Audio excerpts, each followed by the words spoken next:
Welcome on board the Richplanet starship, broadcasting from somewhere high above the Earth. I'm Richard D. Hall. In the summer of 2009, I travelled to Torquay to meet and interview researcher Roy Dutton. Over the last 40 years, Roy has developed the astronautical theory of strange aerial craft. He contends that non-human spacecraft are periodically using a number of very specific orbital paths very high above the Earth as they approach our planet. He believes that these are motherships which send out smaller surveillance-type craft down to the Earth, which account for UFO cases worldwide.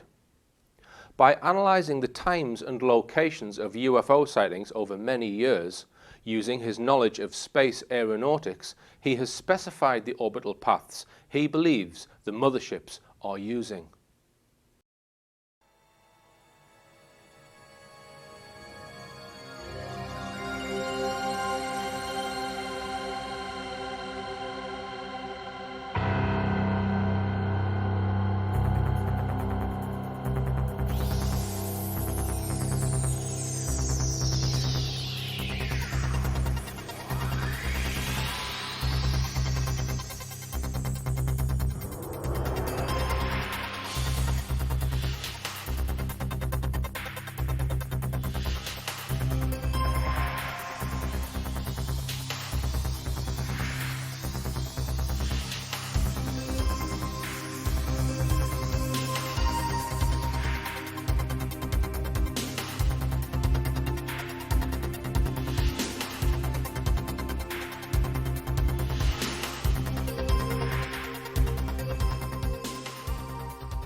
We're here in Torquay with Roy Dutton, and we're going to talk about his astronautical theory, which basically describes delivery paths of UFOs. I'm going to ask Roy about his background. What was your path through your education and your work career, which kind of brought you to learning about astronautical paths and that kind of thing, Roy? Well, I began in the mid-1950s as a 5-year engineering apprentice, professional engineering apprentice with Avro A.V. Rowan Company in Manchester. And this led me through a whole series of activities, which began with workshop experience, and then with the design and development experiences later. And what was going on at that time was that they were producing the Vulcan bomber, V-bomber for the Air Force, and also the Shackleton research craft, or maritime reconnaissance craft, I should say, and the weapons division, Avro Weapons Division, was producing the blue steel standoff bomb, as they called it, which was a rocket-powered cruise missile, supersonic missile. It was, and which was designed to fly at about 2.5 Mach number. And what year are we talking about, Roy? We're talking, I joined the company at the end of 1954. So all these 5 years were spent in the 50s, basically. Okay. And then at the end of that, I finished my training in the Weapons Research Division and eventually in the Special Projects Office of the Weapons Research Division, which is where my career as such began. Okay. And you presumably gained quite a bit of knowledge of the dynamics of aircraft, and did you have any knowledge at that time of how orbits work, how satellites work that are in orbit around the Earth, or was that something that you've educated yourself on? No, that was part of my crash course, you might say, in the Special Projects Department, the Weapons Research Division, right. Because the head of that department, John E. Allen, was a very strong advocate for a British space launcher program, and he encouraged my interest in that, and gave me opportunities to develop my skills in that, and my knowledge. So that gave you a grounding in the sort of science behind how things stay in orbit and what the mathematics are behind different types of orbit and that kind of thing. Yes, in fact, I was engaged with others in space feasibility studies. So not only what was required to put things into orbit, but also what was required for spacecraft, what kind of equipment, etc., was required. So I had a very good grounding in normal astronautics as it was developing at the time, very early time, in the early days of the space race, basically. And what about, we will come on to this again later, but I want to ask you now whether you had learned about things which approach the Earth and then want to park in a particular orbit. Would that have been covered in that type of education? Not generally, except in terms of things returning from a journey out in space, that's to the moon and back, and to see how they would cope with re-entry and that sort of thing. Avro Company has taken over or became part of Hawker-Siddeley, this Hawker-Siddeley group, and it was split again into the dynamics division and the aircraft division. So are you saying that within the research departments of that company at that time, they were looking into potential space paths and space vehicles then? Into future space, we were looking at the possibilities of Britain having its own space program at some future date, and the kind of enhancements that have to be made before we could afford it. So you were gearing up your knowledge in order to potentially work on a space vehicle that may have been developed by that particular company. Is that? Yes, that was there's a special projects department. We were given the task to look into possibilities of that kind, and to keep up to date with what was going on. And if we move on from your work background, you coined the term SAC. Now, can you tell us what that stands for and what it actually means? Oh, well, the things I began to investigate, first of all, that background made me interested in the reports that were being given in the Greater Manchester area, of things that were flying low over the housetops without any noise and glowing in the dark and all that sort of thing, frightening people to death, basically. So I thought I'd look into them. And I call them strange aerial craft, because they did sound like craft, not just lights in the sky. You postulate the different type of shapes that people who have managed to get close enough to these strange aerial craft have reported, and we all know that they're very often disc-shaped. But you hypothesized that if one of these discs was to, it's generally agreed within the UFO community that they have some kind of propulsion system, and it may be anti-gravity, it may be not, but it's a means of stopping off the ground and propelling itself.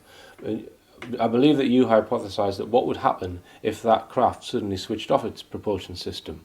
It would need to cope with whatever conditions were created after it had switched that off, and you did a little bit of investigation into that, didn't you? Could you tell us about that? Well, the reason for that was that some people had described disc dome things, as I call them, disc with domes on top, that was seen to oscillate down from the sky, and also perhaps spiral down. Right. And I thought, I don't know whether that would be the case for these things. They looked so as if they'd flip over or something like that. Right. So I decided I would make a model of one of them, but I had no model, as it were, nothing to design it from, except Leonard Cramp's analysis of the Adamski craft, which was a disc dome kind of construction.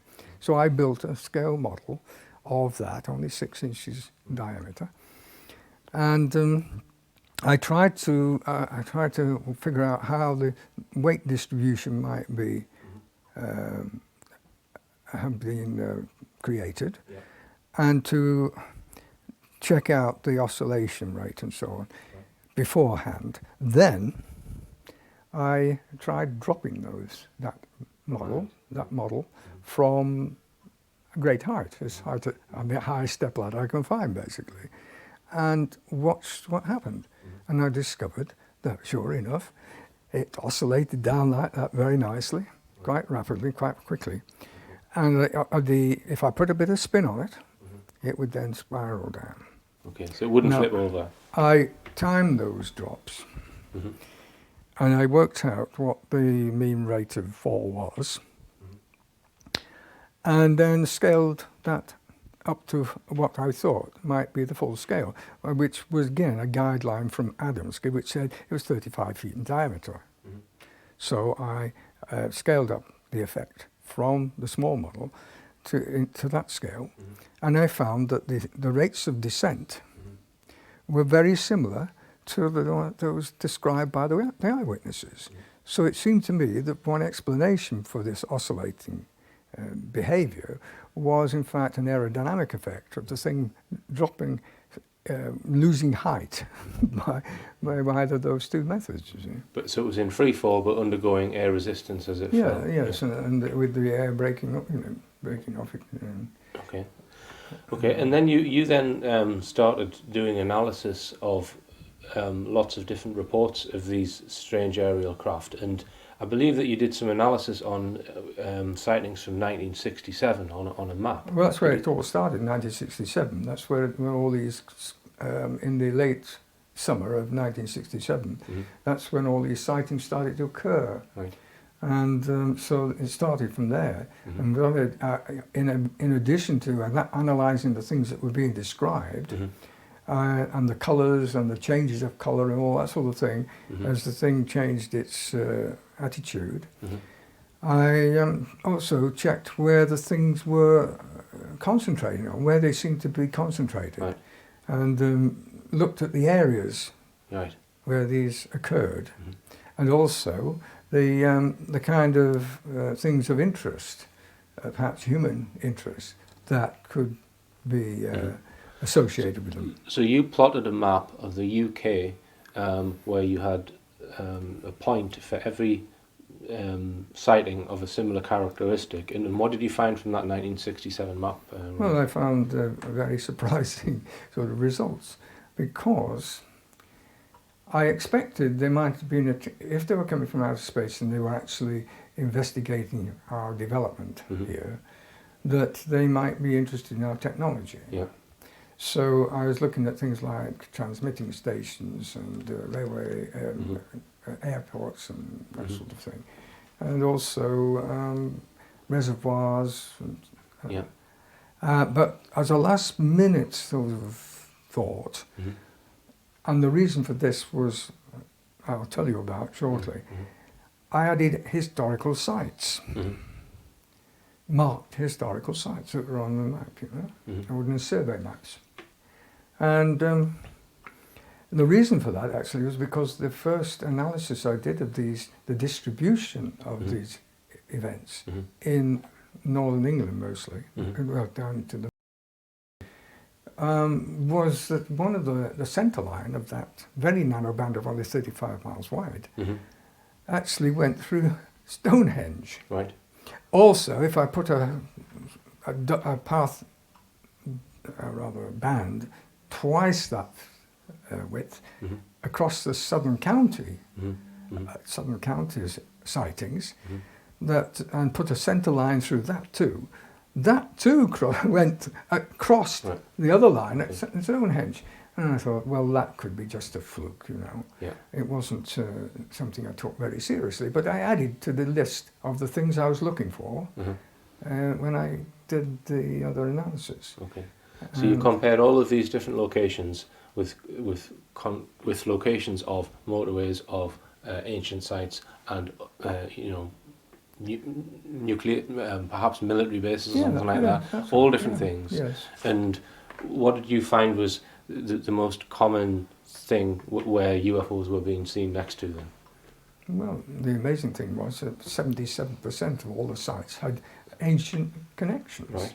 Okay. And there were, other quite high proportions in the other areas too, but that was the highest, and that really stunned me. Although the trouble was, it wasn't a proper statistical analysis because I didn't look at the relative abundance of all these various things, on the Earth, on the countryside, I should say. So. And there was another map, similar map in 1971. Am I right in thinking that? That's right. I did it again in 1971 because another spate of sightings at that time. And how did that compare and to that 1967? came out very similar to the first one in the northwest area. But it was skewed more to the northwest. So it didn't go. That line didn't go through Stonehenge. I mean, it's a different pattern, but very similar. And they were described as fireballs between that time, 67 to 71. There were quite a number of fireballs seen at that time in that period. So these fireballs that you're plotting on these maps, how would you answer a skeptic who might say that, well, they're obviously meteors that have been spotted here? No, these were not meteors. I mean, I know the difference between a meteor and one of these things, and a fireball.